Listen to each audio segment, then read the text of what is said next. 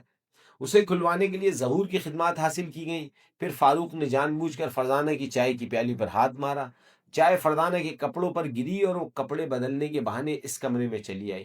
اسے معلوم تھا کہ ہم غسل خانے میں موجود ہیں۔ اسے کیسے معلوم ہو گیا تھا؟ تم لیٹ بھی تو ہو سکتے تھے۔ پروگرام یہ تھا کہ جب ڈی آئی جی صاحب اور مجسٹریٹ صاحب کمرے میں پہنچ جائیں تو مجھے فون کیا جائے گا اور میرے جانے کے 3 منٹ بعد فاروق چائے کی پیالی پر ہاتھ مارے گا۔ فردانوں کو معلوم تھا کہ ہم غسل خانے میں موجود ہیں۔ بہرحال پھر سیٹھ صاحب اندر داخل ہوئے۔ تم نے کتنا بڑا خطرہ مول لیا، اس کا تمہیں ذرا برابر احساس نہیں؟ اگر یہ غسل خانے سے باہر ہی فرزانوں کو چاقو مار دیتا تو؟ خان رحمان نے غصے سے کہا، یہ چاقو نہیں مار سکتا تھا۔ انسپکٹر جمشید مسکرائے۔ وہ کیسے؟ اکرام تم بتاؤ، انہوں نے کہا۔ میں اس کمرے کے روشن دان سے اندر جھانک رہا تھا۔ روشن دان کی چوکھٹ پر پستول کی نال تیار تھی۔ جیسے ہی فرزانہ کو کوئی خطرہ ہوتا میرے پستول کی گولی سیٹھ صاحب کے ٹھیک سر میں لگتی۔ بھائی بہت خوب، مان گیا۔ اب یہ بھی بتاتے چلو، کیا سیٹھ حبیب اللہ نے کمرے میں داخل ہوتے وقت تمہیں روشن دان پر چڑھے نہیں دیکھا تھا؟ میں اس وقت سامنے والے کمرے میں دروازہ بند کیے جھلی میں سے جھانک رہا تھا۔ لکڑی کی سیڑھی دیوار سے پہلے ہی لگائی جا چکی تھی۔ جو ہی سیٹھ صاحب کمرے میں داخل ہوئے میں سیڑھی پر چڑھ گیا۔ واہ کمال ہے، اس قدر زبردست جال! انسپکٹر جمشید تم واقعی انسپکٹر ہو، اور تمہارے بچے تو تم سے بھی 2 ہاتھ آگے ہیں۔ ہاں آج تو فرزانہ نے کمال ہی کر دیا۔ اور تم سیٹھ حبیب اللہ، تم کیا کہتے ہو؟ خان رحمان نے سیٹھ کی طرف طنز بھری نظروں سے دیکھتے ہوئے پوچھا۔ جواب میں وہ کچھ نہ بولا۔ اس بیچارے کے پاس کہنے کے لیے ہے ہی کیا؟ اس کے ہاتھ کی لکھی ہوئی تحریر ہمارے پاس موجود ہے۔ اس کی سب سے بڑی غلطی یہی تھی کہ بعد میں اس نے جو دھمکی مجھے دی خود اپنے ہاتھ سے لکھی، اور یہی سب سے بڑا ثبوت بن گئے۔ یوں بھی موقع پر 2 بڑے افسر موجود تھے۔ تو کیا اس دن کھڑکی اسی نے کھولی تھی؟ بالکل۔ چلو چھٹی ہوئی۔ خان رحمان ہاتھ پر ہاتھ مار کر بولے، اب اسے پچھلے دروازے سے ہی حوالات پہنچا دو۔ انسپکٹر جمشید نے اکرام سے کہا۔ جی بہت اچھا۔ ان کے جانے کے بعد محمود نے پوچھا، ابا جان ایک سوال پوچھنا چاہتا ہوں۔ ہاں ہاں ضرور۔ آپ نے مجرم کو کیسے پہچانا؟ ہاں یہ سوال بہت اہم ہے۔ تمہیں یاد ہے مجرم کے 2 ساتھی دونوں بچیوں کو کھڑکی کے راستے لے گئے تھے؟ جی ہاں۔ بس اس وقت سے میں یہی سوچتا رہا کہ کھڑکی کس نے کھولی تھی۔ میں نے تمام ملازمین سے بار بار سوال کیے اور اس نتیجے پر پہنچا کہ ان میں سے کوئی غدار نہیں ہے۔ اس کے بعد میں، سیٹھ حبیب اللہ اور خان رحمان ہی ایسے تھے جو کھڑکی کھول سکتے تھے۔ ٹیلی فون کا نمبر تمہارے انکل خان رحمان کا نام ظاہر کر رہا تھا، لیکن انہیں میں بہت عرصے سے جانتا ہوں، اس لیے لے دے کے سیٹھ حبیب اللہ ہی وہ شخص ہو سکتا تھا جس نے کھڑکی کھولی۔ یہیں سے میں نے اسے پہچانا۔ اور وہ ٹیلی فون نمبر؟ ہاں، سیٹھ حبیب اللہ کے گھر میں 2 ٹیلی فون لگے ہوئے، لیکن دوسرے کے بارے میں اس کے سوا کسی کو معلوم نہیں۔ وہ کسی خفیہ جگہ رکھا ہے، اسے فردی نام سے ہی لگوایا گیا تھا۔ ہو سکتا ہے ٹیلی فون کے محکمے میں بھی اس کا کوئی آدمی موجود ہو۔ ضرور یہی بات ہوگی، خان رحمان بولے۔ اب چلو، کھانے پینے کی چیزیں ہمیں بد دعائیں دے رہی ہوں گی۔ اب انہیں کیا معلوم کہ یہ سب کھڑا کس لیے پھیلایا گیا تھا، اور ان کا تو صرف بہانہ تھا، یعنی کھانے پینے کی چیزوں کا۔ خیر، اب جب کہ بہانہ بن ہی گیا تو چلو سب چل کر ان کی شکایت رفع کر دیں۔ ایسا نہ ہو کہ میری اور تمہاری بیویاں دوسرے مہمانوں کے ساتھ مل کر تمام چیزیں چٹ کر جائیں۔ خان رحمان کی تقریر پر سب ہنستے ہوئے کھانے کی میزوں کی طرف چل پڑے۔